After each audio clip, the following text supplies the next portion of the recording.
चलनी है, 5 मिनट पहले उतनी ही दूरी। सवाल में साफ साफ बोला गया है कि उतनी ही दूरी। इसका मतलब क्या है कि जो डिस्टेंस है वो क्या है, फिक्स है। तो हमें पता लग गया कि जो डिस्टेंस है ये भाई साहब ने क्या दे रखी है, फिक्स दे रखी है। और जब डिस्टेंस फिक्स होती है तब क्या होता है, स्पीड का जो अनुपात है और टाइम का जो अनुपात है वो एक दूसरे का उल्टा होता है। तो देखो टाइम क्या दिया गया है, पहले की बात कर लेते हैं और बाद में।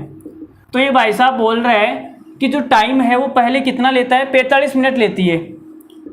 पहले टाइम कितना लेती है, 45 मिनट लेती है ये गाड़ी। फिर इसने बोला है कि 5 मिनट पहले मुझे पहुंचना है, 5 मिनट पहले पहुंचना है। तो 45 मिनट लेती है, 5 मिनट पहले पहुंचना है, मतलब 40 मिनट लेगा। अब ये जाने के लिए कितना टाइम लेगा, 40 मिनट। तो हमारे पास में टाइम का अनुपात कितना आ गया, तो आप देखोगे टाइम का अनुपात काट लो आप, तो ये 5 से काटेंगे तो कितनी बार कटेगा, 9 और ये 8।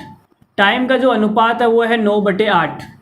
5 से हमने काट दिया, 9 पंजो 45, 8 पंजो 40। टाइम 9/8 है तो स्पीड कितनी आ जाएगी, 8/9 आ जाएगी, क्योंकि जो अनुपात है वो उल्टा होता है। अब देखो सवाल में बोला गया है कि पहले जो गाड़ी की स्पीड है वो 60 किलोमीटर पर आवर है, लेकिन हमारी कितनी है, 8। तो 8 की जो वैल्यू है वो दे रखी है 60 किलोमीटर पर आवर।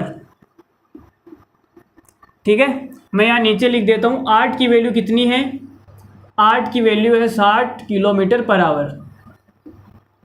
हमें निकालनी किसकी है, हमें निकालनी है 9 की, कि 9 इसकी कितनी होगी।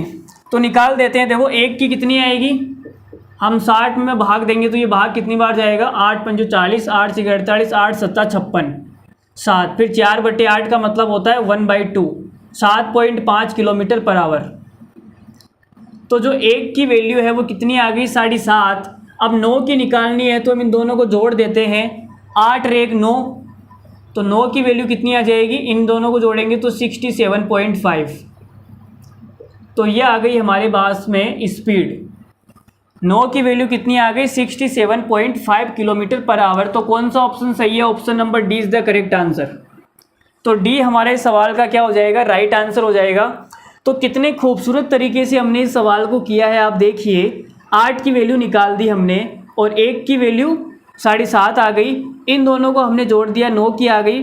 अगर आप इसे जोड़ो नहीं तो आप 9 से गुणा भी कर सकते हो। 7.5 को अगर 9 से गुणा करोगे 9 की वैल्यू निकालने के लिए तो कितना आएगा, 67.5 आएगा।